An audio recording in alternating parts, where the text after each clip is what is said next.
Well, hello everybody, welcome back to Will and Wise the Dog Show Drive. Canadian edition. Still. I thought we were going to drop Alexander. that. And I'm Wise. Yep, you are.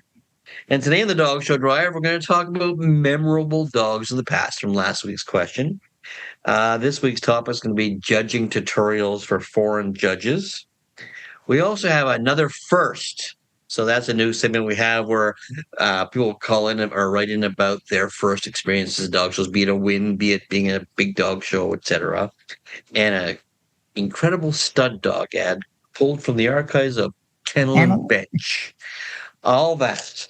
And more. On this week's edition of the Dog Show Drive. Canadian edition.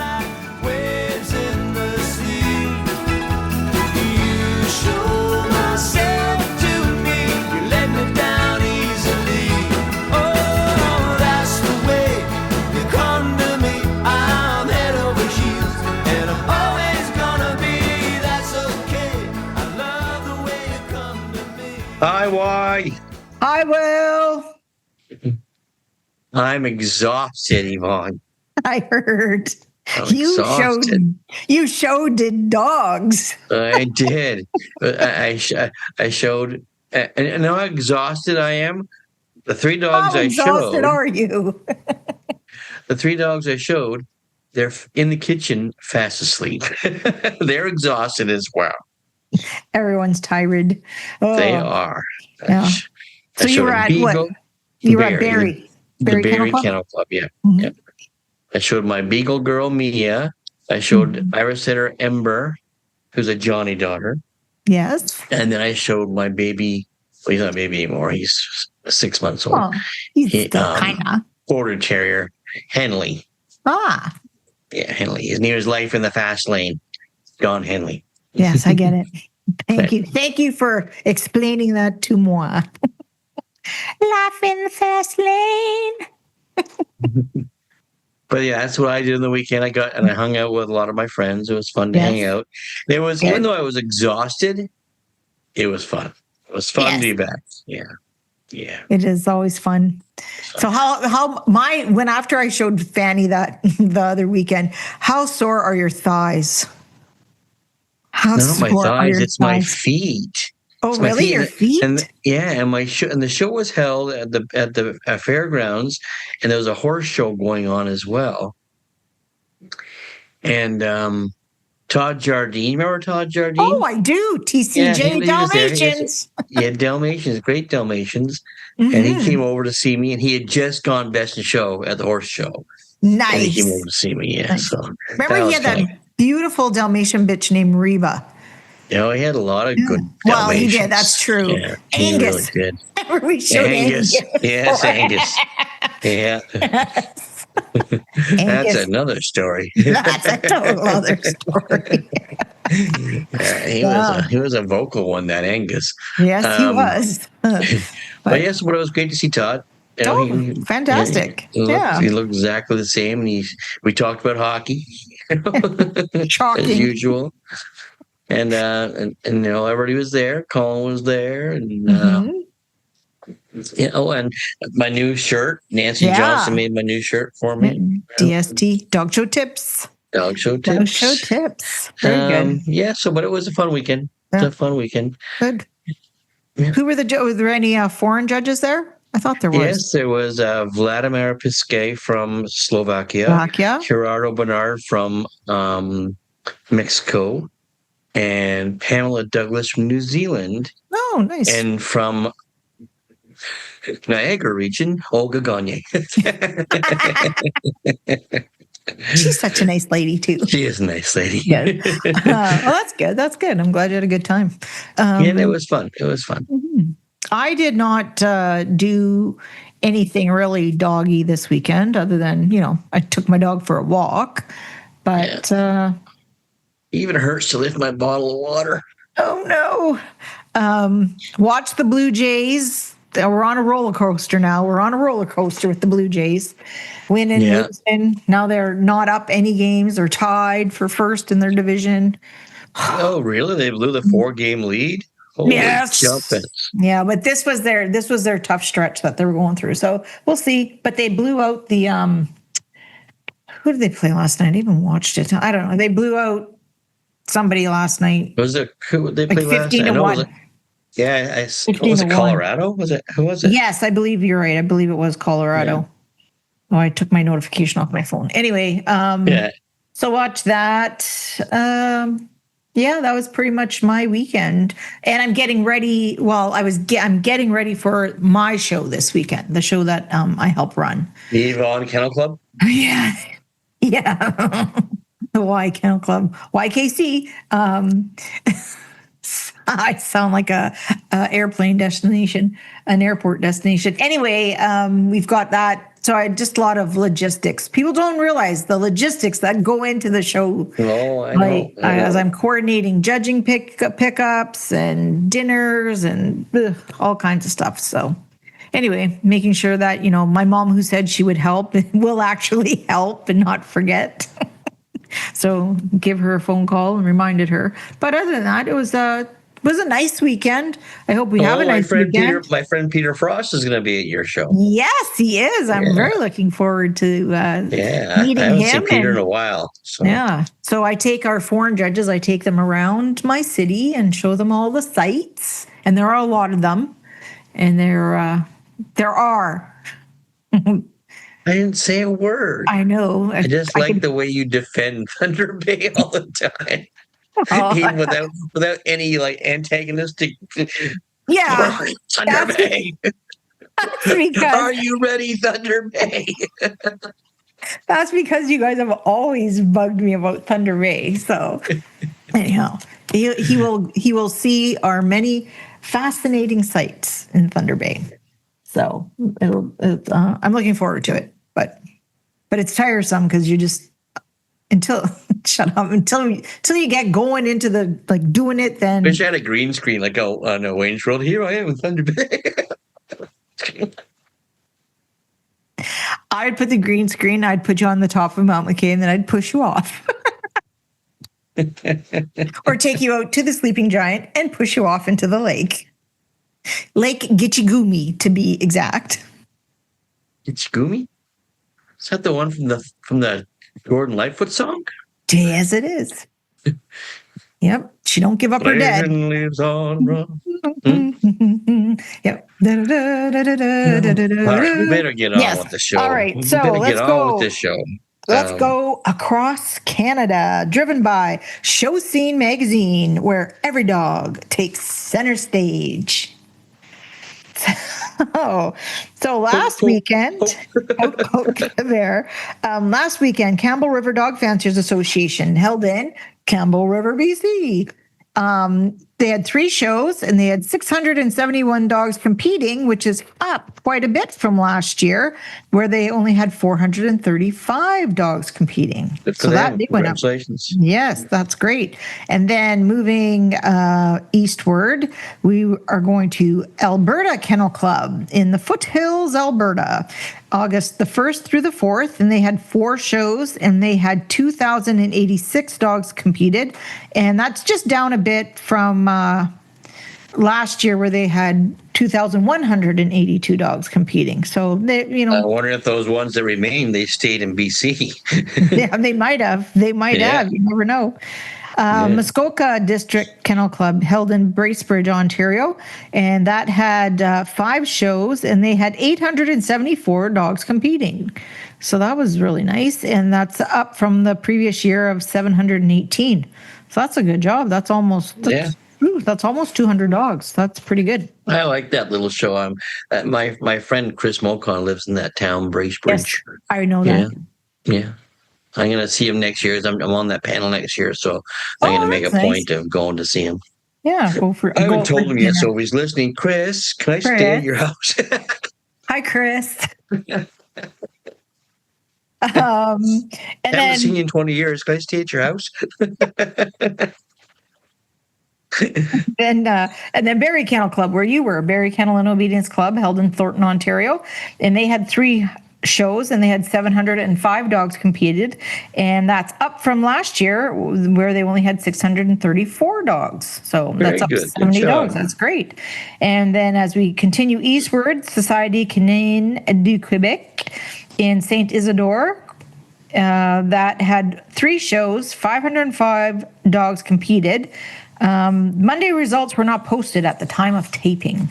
And actually, I was going to go check on that as we were taping, but whatever. And it is down a bit from the previous year. They had 634 dogs in the previous year. So that was across Canada, presented to you by Show Scene Magazine. Show Scene, where every dog takes center stage.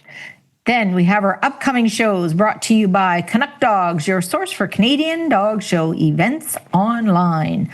So we're already in August, Will. So I know. I'm exhausted already. So these are our September shows. Lower Mainland Dog Fanciers of BC, held in Chilliwack, BC. That's September 18th through the 21st, and that's 4 all-breed shows. Club Canin Chomedy in Terrebonne, Quebec. I like going to that show. That's a fun show. And that's also that weekend, September 19th through the 21st. And they have 3 all-breed shows, limited breed shows for groups 1, 3, and 7. And they have 6 obedience trials and 6 rally obedience trials. And then the Lower Mainland's not a fun show. It was a very fun show. I haven't been to this one in this September dates, but back in the day when I was the Tradex, that was one of the most fun shows to go to. Yes, I remember that. Those were good times. Good times, man. Mm-hmm. I'll have another chai tea latte. Anyway, also September 19th to the 21st is Sudbury and District Kennel Club in Sudbury Town. No, it's in Coniston, Ontario. Honesty, I know. Home of Toe Blake. And that I also know. Yes, so don't let that slip by. Home of Toe Blake. Toe Blake, yes. It closes on September 9th, and it's 6 all-breed shows. And then we have Oromocto Kennel Club in Cross Creek, New Brunswick, September 24th. I wonder if it's the 24th and the 25th. Megan may have a... Anyway, 2 all-breed shows. Maybe it's just one day. Then maybe. Mount Cheam Canine Association in Chilliwack, BC on September 25th through to the 28th. It's 4 all-breed shows, 3 obedience trials, and 5 rally obedience trials. And then also Fredericton Kennel Club in Cross Creek, New Brunswick. Here's the other show. September 25th, they have 2 all-breed shows as well. And then, so they combined the two clubs. That's smart. Yes, very smart. Smart. Cluster. New word for the day. Cluster.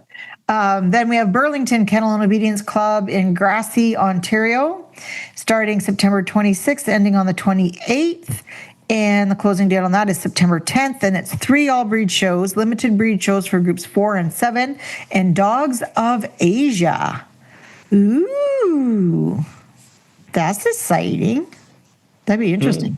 Lloydminster Kennel and Obedience Club, held in Lloydminster, Saskatchewan, September 26th through the 28th. And that's 6 all-breed shows, 4 obedience trials, 4 rally obedience trials. And then finally we have Miramichi Kennel Club, Cross Creek, New Brunswick, on the September the 26th. And it ends... Is that 3 different kennel clubs that same weekend there? Yes. It is. Wow. Good for them. Because we have Oromocto, Fredericton, and then Miramichi. And so those run from the 24th through to the 28th. And that's excellent. I wish them luck. I hope that works out for them. Yes. Miramichi has 6 all-breed shows. So some reminders for closing. We have the Halifax Kennel Club closing on next Wednesday, August 13th. At 5 p.m. or when the limit is reached, and the show secretary for that is Nancy Downing. Cornwall District Kennel Club closing Monday, August 11th at 8 p.m. Show secretary Diana Edwards, Show Services. Essex County Kennel Club closing Tuesday, August the 12th at 8 p.m. or when the limit is reached. Show secretary is MJN Show Services. Then we also have Oakville and District Kennel Club closing on Tuesday, August the 12th at 8 p.m. Show secretary is Diana Edwards, show services. Then we have Windsor All-Breed Training and Tracking Club, closing on Tuesday, August the 12th at 8 p.m. or when the limit is reached. And the show secretary is MJN Show Services. Then we have Saskatoon Kennel and Obedience Club, closing on Friday, August the 8th at midnight Central Standard Time. And that is tomorrow after this, so tomorrow. And the show secretary is TKO Show Services. And then Skaha Kennel Club closes on Wednesday, August the 13th at 9 p.m. I apologize, Skaha. I don't know why she does that. It's very lyrical. It's a very lyrical name. Yeah. And the show service, the secretary is Classic Show Services. And that's Skaha, just as an aside. I believe my English Setter National is there. Oh, excellent. Yeah. Excellent. So I'm still... Do you have your own English Setter National? The Yvonne English Setter National? Yvonne English Setter Yvonne Regional? I believe my English Setter National's out there. Here's the Yvonne Roving English Setter National. I like it. So okay, so that sort of, that's a good segue into our next segment. So last week's question: which dogs from the past do you hold in highest regard within your breed? Mm-hmm. In your breed, which we are wondering what that breed is, since you have your own national. What dogs do you have? And you have Pyrenees as well. I'm sure you can have a few, but But what dogs do you hold in high esteem? In my breed of English Setters, well, I hold Adele in high esteem just because she was very special to me. That's only reason, just because, not because she's the greatest winning Blue English Setter of all time. Sorry. Little plug there for Lisa and Louie. Yeah. Oh, that guy. No, I thought she was. I think she seriously did open the door. You did not see Blues win the way she did. Not at that time. After her, yes, then it was way more accepted. But her father was a great dog. He produced a lot of very beautiful dogs. Yeah. Hachi. Yeah, Setter Jahil, yeah. And we've had so many great English Setters in our country alone.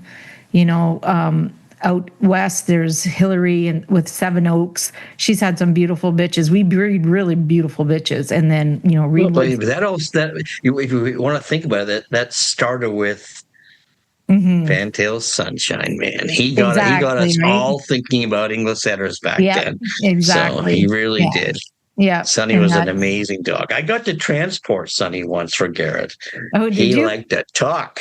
He was a talker. That just meant he was purebred. For people that have never been to an English Setter National, like the American National, when you go into the hotel. Oh, the Yvonne National. People who are not used to English Setters do not realize how much those buggers bark. Yeah. Just put them back in the crate, resume barking. Oh, okay, thanks.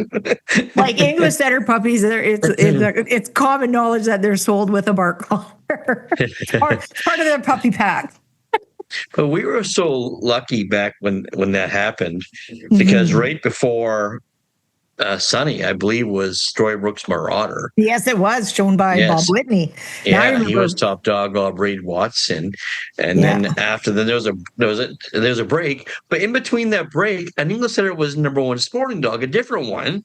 Oh, yes. I think James Moss's dog, Sturdy Patch was his name or something like that. Yes, it was. Gary showed. Yep. And then Sonny brought out Fantail Sunshine, or Garrett brought out Fantail Sunshine, man, and then lit the whole world on fire. Not only was he top English Setter in Canada, he was top English Setter in America the same year.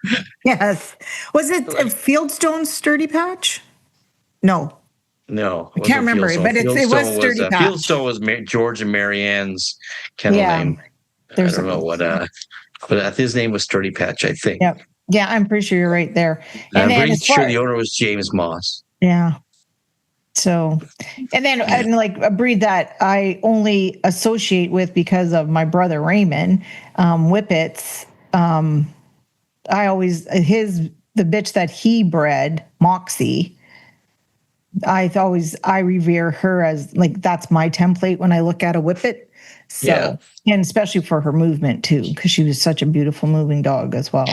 So, Well, you have dogs that you put in the bank in your head. Like my family breed is Irish Setters, and I have obviously McCammon Marquis is a huge one in the back of my head, like a huge one. But I also have dogs like Travelda Telstar, who was Marquis' sire, and Travelda Distant Drummer. I visited Ted Eldridge's when I was about 10 or 11, I guess, and because my parents were going to purchase a dog from him. Travelda Irish Setters, and the kennel help had just bathed Drummer, and he was running around loose, soaking wet. And I have all these snapshots of it, and I loved it. So I still have them. Those little Polaroid shots of Drummer. Right. Yes. Yeah. And then I also had English Cockers when I was a kid as well. And my template for English Cockers in overall was a dog named Dunelm's Galaxy George that Richard Bauer showed. I just thought he was amazing.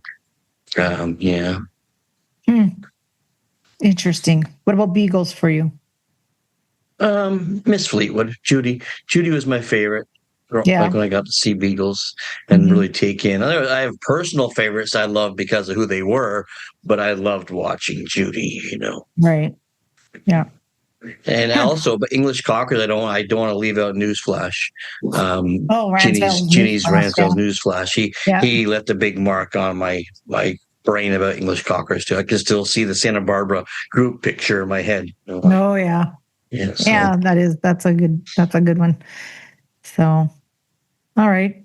So shall we? We should go on. We should probably talk about our listeners. That was our question of the week, which we just answered ourselves. But sitting here in our own thoughts. Janice Hayes wrote, "Sold Traders Donald Duck. He will always be her favorite. Substance, proportion, just an awesome dog. Absolutely an awesome dog to teach others on a structure when he was alive. Just a little brick house. And he was a PBGB that Gavin and Sarah bred. Just a beautiful dog." Yep. Lindsay Moxon, Stacy, Border Collie, champion Tonkery Palmerston at Faken, JW. Born in 1997, it was an English dog, an incredible dog for type and movement, and has sired excellent dogs with consistency, adding much to other breeding programs. It's the type of Border Collie that should be strived for in the ring. And that's another thing. You could have a great show dog and a dog that you remember visually, but sometimes as breeders, who's the dog that gets you, like keeps you going on generation after generation, right? And that can help produce. So, oh, for sure. But it's always I talk about moments at dog shows and not to miss your moment because you don't have that much time out there for the judge to see your moment. But we, as spectators, we get to wait for the moments and watch for them. I can still remember, like Indy in the garden stopping and freestacking, and that was boom. That's a moment that's never going to leave your head. Jackie Indy was a Doberman, Wilson, for those that didn't know. Jackie Vetter Wilson. There are a couple from each breed I have. With some changes in detail, the best ones from the past would be competitive in the show ring today. I'm not sure what breed Jackie has. I wish she had told us. But, yeah. Yeah. So Debbie Ivankovic Brzezinski, born in 1993, American-Canadian champion Serenade Storm Warning, left an indelible mark. Although I was a college student at the time with a Cocker Spaniel at home, Dexter's impact on the breed truly captivated me. It wasn't until years later, when I got my first Springer, that I fully grasped the significance his influence had on the breed. He'll forever be unforgettable to me. Yeah, and he was handled by a friend of the show, Steve Dainard, who we're going to speak to later on the show. Yes. So, there's no tie in there. That's great. Yeah, how about that? Yep. Glenda Pacey Gray, the Beagle, Miss P. Oh, Miss Oh, P. yes. She was something, Miss P. She I would was. I would have included Miss P, but I don't think you should include dogs of your own. So, Yeah. not that she was mine, but she was, you Yeah. know, Yes. I was on her team. Yes. Friend of the show, Mary Merlo, tough choice, but I would say Rustic Wood Love Song or Charlton's Oriental Jade. Um, in Poodles, she also liked Darwin's Highfalutin. But the first two were Irish setters. Yep. But she loved watching the ring as a child. Wait a second, that can't be right. You know what? I scratched that part out. Like there was no way you were a That child. can't be right because I don't think Mary was a child when Allison was showing Looney. We're now going to mock you, Mary. I think we're missing a name there. Yes, maybe.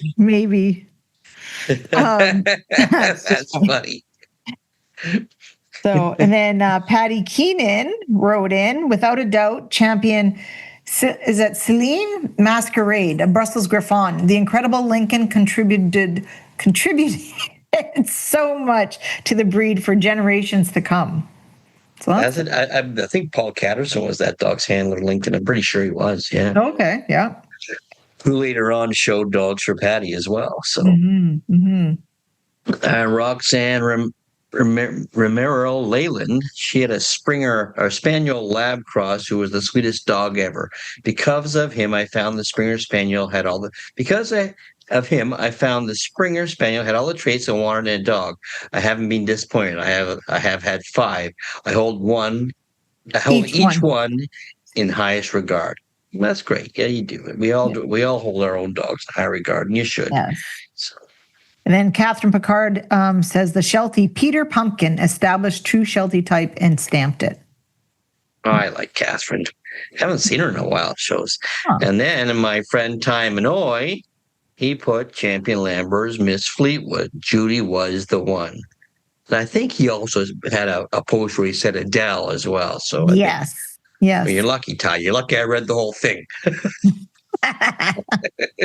Amanda McLeod said, no question, champion Fantasy's Bronze Talisman, which is top producing collie, sire, and number 2 sire of all time. I'm so fortunate to have bred to his son, who was produced using frozen semen 3 years ago.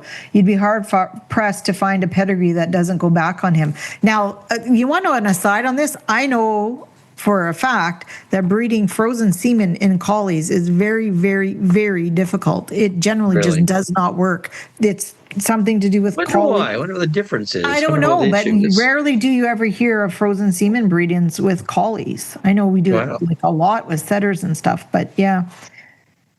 Yes. Darlene St. John, friend of the show. Friend of the show. She said, Goldens, Shay, Cozy, Impy, and Gulliver.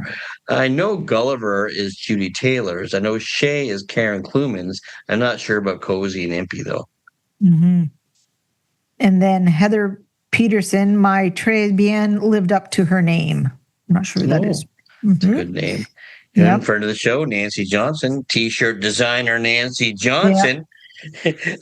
She put Cedar Ridge Solid Gold Haji. Yeah. So.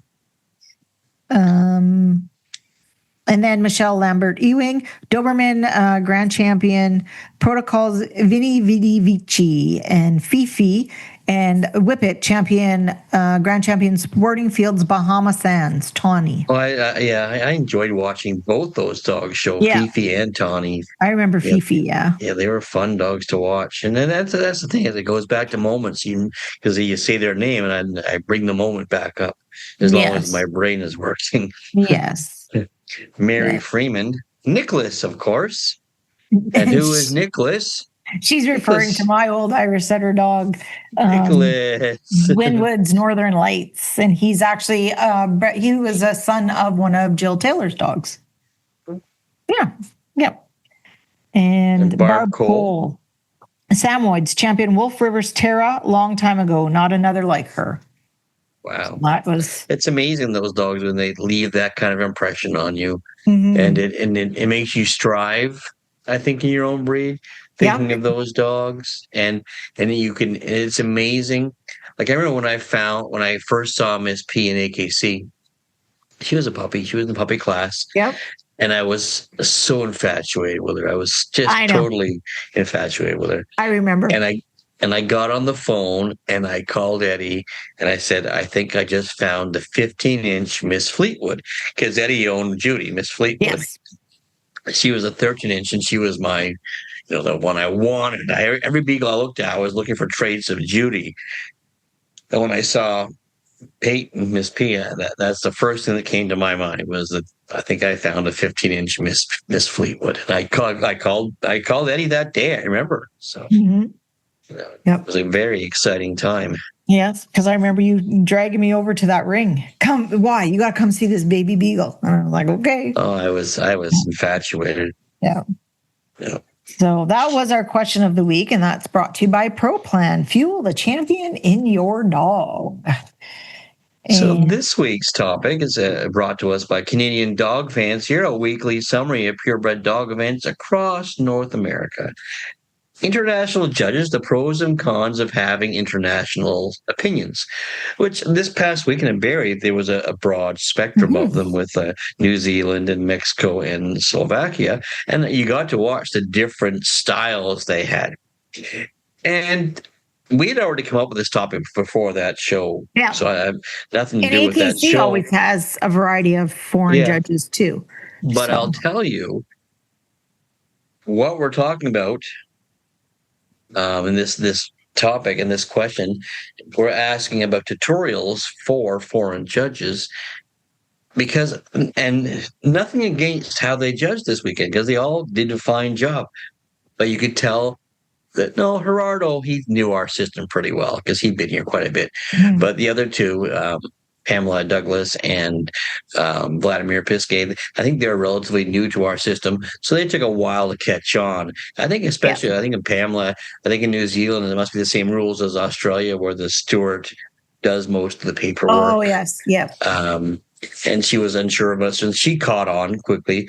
Vladimir, and I think it was a very fine dog man. I think he had high standards. He was a little brutal on some young dogs, and I just think that's because of where he's from and how he was trained to assess dogs. Yep. That he is nothing personal, but he doesn't think this dog's good enough to receive an award. Yeah. And so he did that quite a bit, and not that we frown upon that, because I think it's ultimately our responsibility as judges to do the best we can for each breed we're judging, and if there is issues there, to make the breeders and owners aware of them, in our opinion. But I think a tutorial would have done well for these judges. Not Gerardo. Gerardo, he caught on quick, and he's judged all over the place, and he was fine. Well, because it's difficult for a lot of us. Like, if you've only, to be honest, I've only ever shown in Canada and the U.S. Canada and the U.S., except for minor differences, we show the same. Like, it's the elimination game. Basic system, yeah. Yeah, it's the same basic system. But for the Europeans and the FCI judges, they judge on different. It's not the same. It's not the same at all. I remember years ago, though, I can't remember which UK judge it was, a judge in the UK. In the UK, they don't have a specials class. Right. So this judge wasn't told about the specials class. So he was choosing his best breed from the winner's dog, winner's bitch classes, thinking the specials class were just exhibition only. So he was not awarding the champion dogs because he didn't think he was supposed to. He thought those were just here. They were exhibition only, and these the open classes, like at home, is where he found his best breed winner. Yeah. So he would have, Lovely. Thank you for coming. You're all well, that's a lot of us thought. What the hell's going on? But he caught on, and he was fine after that. But he needed a tutorial. He needed someone to guide him. Like, what steps should be taken by clubs to make sure they have competent judges for their panels? There's so much competence. No, it's not competence. It's competence in our system, in our procedure. And this is where a very good ring steward comes in hand. Oh, ring stewards are essential. I still think Canada, like in America, they have the Ring Stewards Club of America, where they do bring a Oh lot of yeah. they have Oh, and they have a school of ring stewards, and they all take a course, and they join this association, and they're made available in certain areas, and their credentials are they're members of the Ring Steward Club of America. I think mhm. Canada should do something of the same. I think I so really do. too. Yeah, I think they I think should do so something of too. the same like that, and well, because I've only been judging for a few years now, but it's amazing the difference when you have a Good ring steward. efficient steward with Yeah. you. You know, Yes. Because there's a lot, and that's another big difference in our system and the European systems is that the judges have to mark their own books. A lot of them are not used to that, yeah.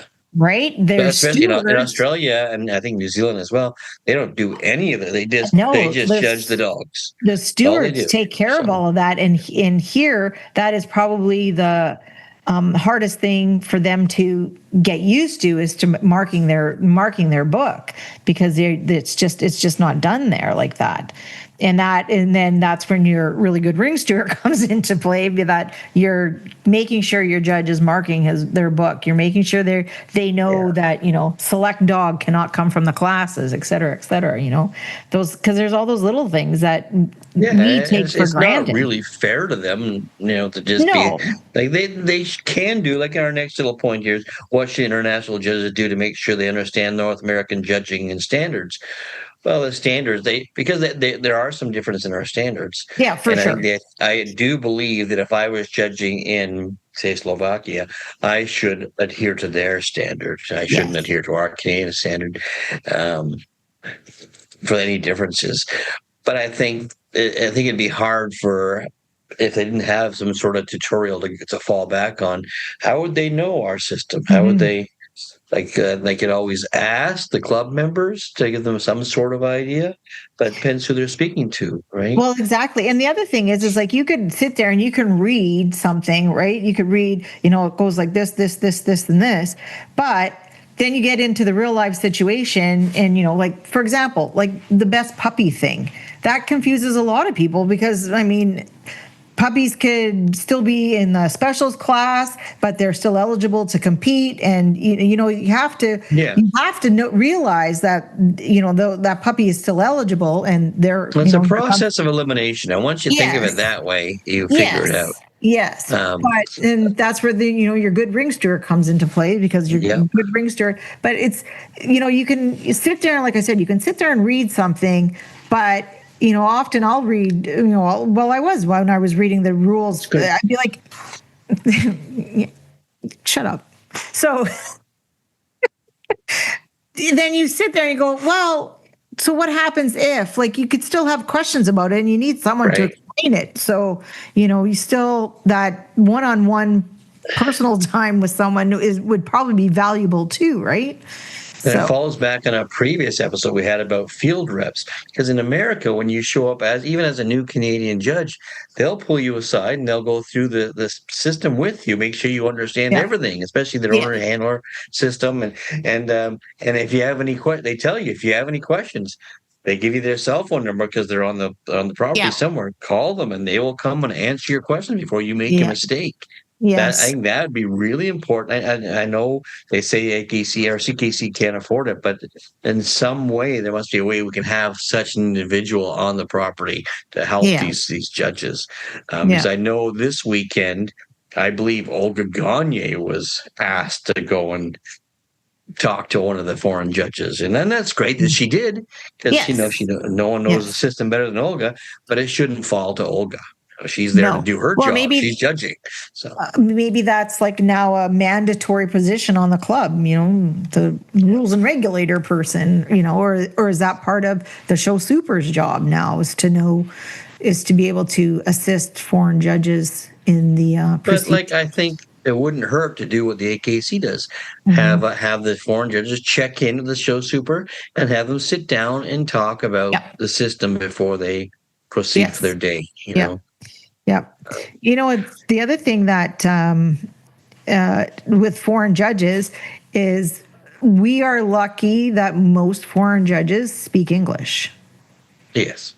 And because that is also that can be a barrier too with foreign For judges. sure. And like for We've run into example, that barrier with French Canadian exhibitors too. If the yes, judge only speaks English and the yep. exhibitor only speaks French, with they've had to bring translators in to So like we assist had them. we had Mr. Tomimoto from Japan last year, and we had translators from we brought in the translators from the university. You can call the university and they'll send out people. And so we paid translator every day to be there. And actually clubs are supposed to do that for the judges so that there isn't any less confusion than necessary. So after we came up with that topic, we reached out to the CDJA, Canadian Dog Judges Association, with their thoughts, and they had just come out with tutorial for foreign judges judging in Canada. Tutorial, yes, And tutorial. so we reached out to our friend Steve. Steve, And Steve, big fella, he was more than happy to come on the show more than happy. and give us his opinion and tell us all about this tutorial that I think he had a lot to do with as well. So right now we'll sit back and we'll listen and we'll talk to our friend Steve. Here's Steve Dainard, Albury judge, member, and CDJA. Hi, everybody. As promised, the big fella himself, Steve Dainard. How are you, Steve? Good. How are you? Good. It's good to see you. Thank you so much for joining us and talking to us about this. Is it a tutorial? Is that what it really is, or It's kind of more like an information website. Okay. It's a blog. Yeah. It's a blog, which kind of is a one-stop shopping for visiting judges. Yeah. Okay. Well, explain me how you. I think you're probably the brainchild of it. So let's hear how it started. Yeah, so great question. So, quite often when you get a chance to judge, you come across judges who are not from, Canada, and they have a lot of questions. They're mostly around procedure. And so, you're aware that there is a CKC Judges Observation Program, which basically ideally is, people who are longstanding dog people and or ideally judges who are there as a resource for a visiting judge to make sure they don't get any hot water. And, it's focused mostly on procedures, making sure they're not breaking any rules, and they understand, what it is that the CKC wants them to do when they're actually judging. And and so they have a lot of questions around that because their systems are very different than ours. And so a couple of years ago, Heather Brennan and I worked on a one-stop shopping package for visiting judges for her kennel club, and that basically focused on here's how to mark a judge's sheet. Here are some examples, what different armbands in the puppy class, because all that's unique to us. Okay. And there's a ring patterns, procedures, stuff like that. So what I did is I pulled together this blog entry on dogjudge.com, the Canadian Dog Judges Association's website. And basically it's kind of like a one-stop shopping. And so, as part of the conversation as well, many clubs or show chair persons will be proactive on sending through hyperlinks, and the CKC sends through hyperlinks to judges as well. But here's our rules and regulations. Here's our judge's handbook. Here's our link to our breed standards. It's a lot of information to kind of get your head around. Okay, it's a lot of information I have to digest for someone to come here, and I just think you're not going to be able to fully appreciate it all. So I thought, we really do need a one-stop shop, which is kind of like a one-page, easy to digest, with all those hyperlinks through that CKC, et cetera, are sending as well, but just break it down for them so it's easier to understand. So that's what this blog entry has done, is just kind of as a resource page. And my vision is that people will direct judges, clubs, show chairs, et cetera, through to this as a resource for the Canadian dog show community. Yeah. So it is almost like a Cole's Notes for judges, though. 100%. Yeah. 100%. Yeah. And for those of you that are too young for Cole's Notes, look it up. Don't say Cliff Notes either, because that's American. I think it's a great idea, and it's sorely needed. I thought for years that we should have somebody at least give a tutorial at a dog show for these judges, because some of them walk in there and they are blind. They don't know understand. I don't mean literally blind, For but sure. they walk in and they are lost with our procedures and our Well, system. So well, and I think the challenge becomes is that people don't. I refuse to believe that people want to purposefully flounder. They want to do a good job. no. They appreciate the invitation. Et cetera, et cetera. And then from there, just break it down for them so that it makes it easier and they can understand. And hopefully, if that happened beforehand, sure, there's going to be stuff that comes up when they're in the ring and they're actually judging, but now you're on the clock and you have to adhere to a judging schedule, et cetera, et cetera. And people get really uptight when, oh, they're going way over time. Like look at the first time you judged, you were 3 hours late. 3 hours late. I didn't even show up. Didn't even show up. Let's give him some more groups. That guy, we need that guy. I'm only joking. I'm only joking. But no, Steve and I grew up together pretty well. There you go. So I think the pressure is on when you're there, and I think you're just gonna not be able to absorb it all. And of course, it makes sense that a judge is going to go to what their reflex is, and that's probably their home system. Yeah, okay, for sure. because that's what they're used to, and this is kind of like a rope. You know yourself. You're judging. This is what you do first. This is how you examine. This is how you manage a larger class. Here's what you do with one or two dogs in a class. It varies slightly, but it almost becomes like a reflex. So you're worried judging about trying to be able to remember all that stuff, and now integrate a new system that maybe you haven't been to too frequently, and it can be overwhelming for sure. There's no question. But you do fall back on your comfort zone, and that's where you learned your trade. 100%. So the other good thing is that for this particular blog, there is some great resources at the end. There is an easy to download. Everything has a hyperlink, which will redirect them through to the new website, open a new page for them to keep it all organized. There's a couple of guides on there, and also I've linked through to the Canadian Kennel Club website for things like rules and regs and official breed standards and stuff like that. So I think they'll find it pretty user friendly. And what's been fantastic, I think this has been out there for just maybe a week or so. The feedback has been really good. I wanted to make sure that I put it out onto a number of the social media groups, that judges kind of gravitate towards, and also my hope is that, again, as I said earlier, that show chairs, secretaries, et cetera, will start to use this as a resource for judges when they know they're coming. They're going to send them, maybe, for example, a copy of the judging schedule. Oh, here, by the way, here's a quick hyperlink. Take a look at this website before you get here, and you probably answer a lot of your questions, right? Well, that's a great idea. And it's been much needed over the years, and I'm really happy you and the CDGA came up with this, because it's needed awesome. for our sport. It was definitely a team effort, and I put everything by the board before we put it out there. So that, number one, I don't really it's not always about looking for approval, but it's more about informing people to know that it's out there.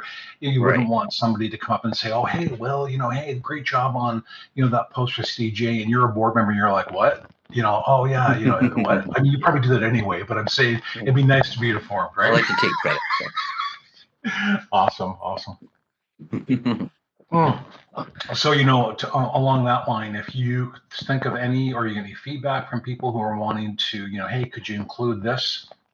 Just fire it over to me, and I'll make sure that we update, the webpage so that we can include feedback given by people who are working in the trenches on this on a regular basis. That's great. All right, Steve, my friend, thank you so much for your time. Thanks. I appreciate it. Thanks for asking me, and hopefully we'll get some more feedback and people can start using this and make it easier for all judges. And that's a really good point too, Will. I mean, I think even domestic judges might look at this and say, oh, this is a really great resource. I know we're focusing solely on visiting judges, but I would think that newer judges or judges that are even long-standing would say, oh, this is a really great one-stop shopping resource for judging in general. Especially newer judges, I think, that are not as comfortable in the ring. I think it's perfect for them, because they don't get much. They go and they they learn in the trenches, really. So I think it's great. That's probably the best way to learn. But like we talked about, you get a little bit, it gets a little bit stressful. At some point, you're going to flounder, and people take that to heart, justifiably so. So hopefully we can make it easier for them and recognize the fact that this isn't rocket science. People just like to treat it like it is, right? Right. So I also wanted to mention, Will, on the one page, I did another post here, and this is as I get older, as we get older, I should say. When you're traveling away from home, I mean, what happens if you get sick?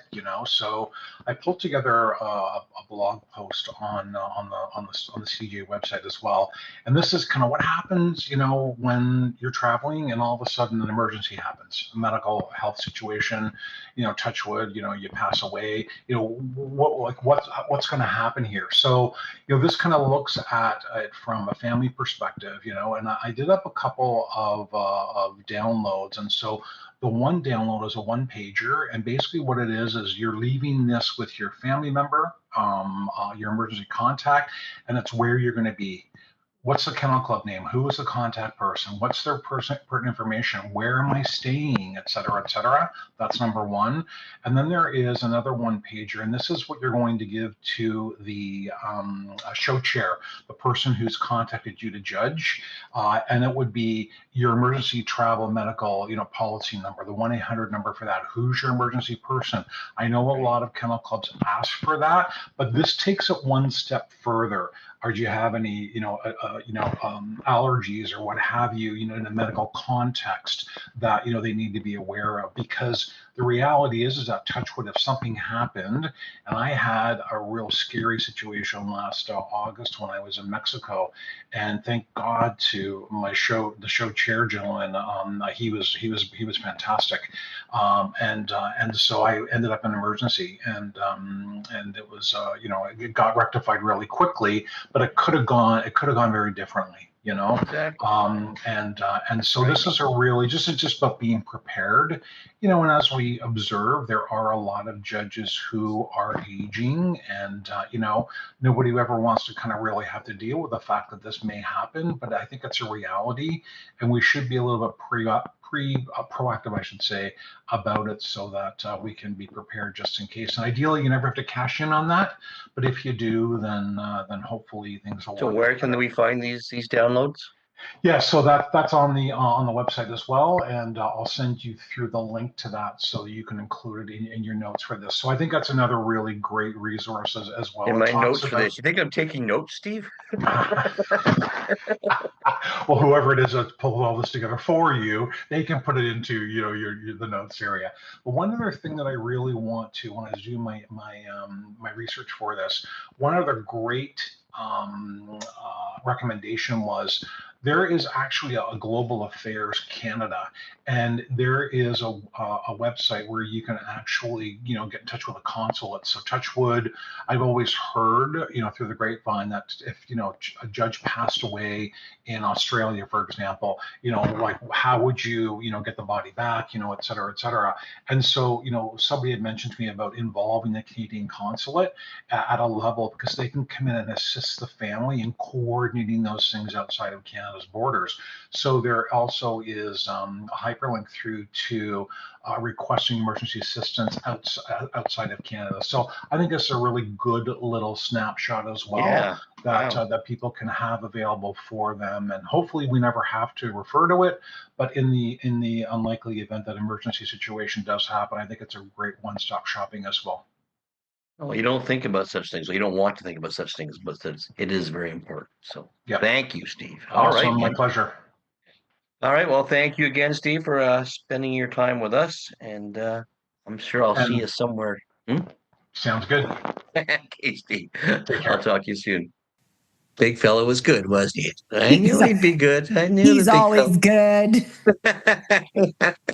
Always good. But yeah, he gets this stuff, and he's very good at getting his points across. So yes, thank you, Steve from CDGA, coming out and talking to us here at the Dog Show Drive. We appreciate your time. What's up next, Yvonne? Well, what's up next is our new segment that we have, and it's What did we decide? Did we really decide on a name for it? It was called No, we're still out there. We should ask the audience what they think we should call this what new should we segment. call? So what it is, it's my first win at a dog show. My first. It could be anything. Could be your first obedience trial win. It could be your first title. It could be anything. We want to know the first time you've gone to this big dog show, or the first time you went to your national, right? So, so this week we are. And this segment is brought to you by Leading Edge Dog Show Academy. Excellent. Welcome aboard, Leading Edge Dog Show Academy. And this is a great opportunity to go check out the Leading Edge Dog Show Academy. But today's first is a young lady named Isabella Johansson, and she's here from Thunder Bay, and she's going to talk to us about her first time showing in the breed ring, because she's always just been a junior, but this weekend, this past couple weekends, she got to show in the all breed show, and she was showing her grandma's golden retriever, and she had a little bit of success. So let's go talk to Isabella. That's so exciting. It's exciting when that happens. It really is. All right, Isabella, it's all yours. Hi, everyone. I would like to welcome Isabella Johansson, right? Yes. To this episode, or this segment of The First. And without further ado, Izzy, tell me a little bit about yourself. My name's Izzy, and I live in Thunder Bay, Kekabeka Falls. Mm-hmm. And how old are you? 11. 11? How long have you been going to dog shows? Since I was 4, I think. Yeah, I've seen you around a long time now. So, and you enjoy going to dog shows? Mm-hmm, I love them. Yeah, and you compete in junior handling quite often, don't you? Yeah. Yes, and you do fairly well in it too, as well. Yeah. Thanks. So this was at the Lakehead Kennel Club show that was held a couple weekends ago. This was the first time, though, that you've shown in the all breed competition. Yes. Okay, and who did you show? Max. He's my golden retriever. Right. And how old is Max now? 4. He's 4. And were you nervous? Yeah. Yeah. Were you excited, though? Yes. So you won Best of Breed on Saturday? Yes, Saturday. On Saturday. One of the 2 shows on Saturday. And why was Saturday kind of special to go Best of Breed? Max's birthday. It was Max's birthday. It was. So how excited were you? Did you know you were going to win? Like, did you have a good feeling that you might win the breed? Yes. And I mean, I did watch, so I don't want to give it all away, but I watched, and I thought you did a very good job of handling Max. And how did you and Max feel together? That you were working? Yeah, he's a good dog to show. Yes. And do you know how many other specials you beat that day? No. I think there was 5 other specials in the ring. And you and Max actually beat one of the top golden retrievers in our country. So well done. So what advice would you give to other kids that want to show in the all breed show? Do your best. Try your best and have fun. Exactly. Have fun. So are you we have a show coming up this weekend. Are you showing Max there as well? No, Max, he got surgery on Friday because he's so he can't show. Oh, okay. And are you going to be at the show? I'm showing a Doberman. Oh, nice. In the all breed ring or just in juniors? For the specialty? For the specialty juniors. And excellent. All right. Well, I look forward to seeing you this weekend, and I thank you for coming on your first with us. Thank you for having me. Thanks, Izzy. Bye now. So Isabella comes on at 42:51 of this tape. What did you burn? 2:51. Oh. So we may have to wrap up after this because with Isabella 10 minutes and Steve at 10, 15 minutes, we're on it. So are you gonna? We'll go to the question of the week. The question of the week, and then Kennel and Bench is a short blip. Okay. Too. Yeah. All right. Okay. Ready? Pregnant pause, and you can thank Isabella. Well, I just want to thank Isabella for sharing that with us. I know she's gonna do great things. She is going to do great things. Confident young lady. Yeah, and you know what? She's been showing in juniors for a long time, and she's just one of those good kids at the dog show. So that was great. So feel good stories. I like them, Yvonne. Me too.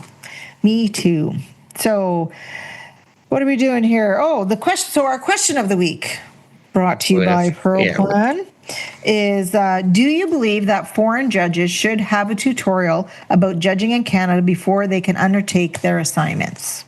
So let us know your thoughts, and we will let the world know your thoughts next week. Next week. Or at least my mom.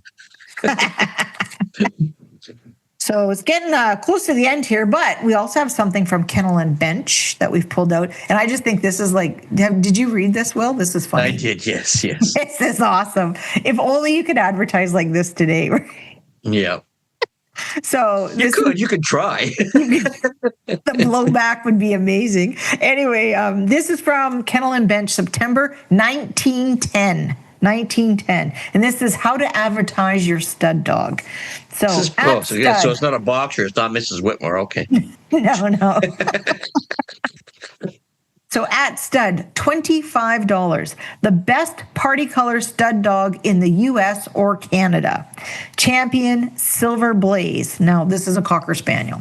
So grandson of champion Romany Rye and Pepper, sire of champion Lady Diazic, the bitch that beat champion Mapels, Iris, and Hilma at Philadelphia under James Mortimer.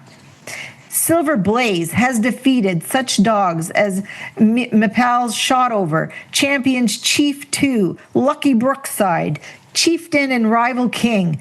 A reduced rate of $15 to the first 5 Canadian breeders using this dog. But wait, there's more. You act right now. You can send a second bitch to his brother. Anyhow, this is 9 Silver Lake Kennels in Bernard, Vermont. Yeah. That's amazing. Right? That's amazing. And he beat this dog, and he beat this dog. Yeah, and this dog, and this dog, and this dog. Wouldn't that be great to do that? Now we don't have that. We don't have enough nerve. Now we just say in a lovely line of specials. Yeah, exactly. In a competitive lineup. So anyhow, that just made me laugh. And for $25, but wait, there's more. All right. I think we're good. That was good. Good show, everybody. Good show. Thanks. Good show. Good show. That was very well done, everybody. Yes, very well done. All right, Yvonne. All right. Take us away. So everyone driving to a show. Stay safe, seatbelt on, glasses on. Till next week, guys. Bye. Bye, everybody.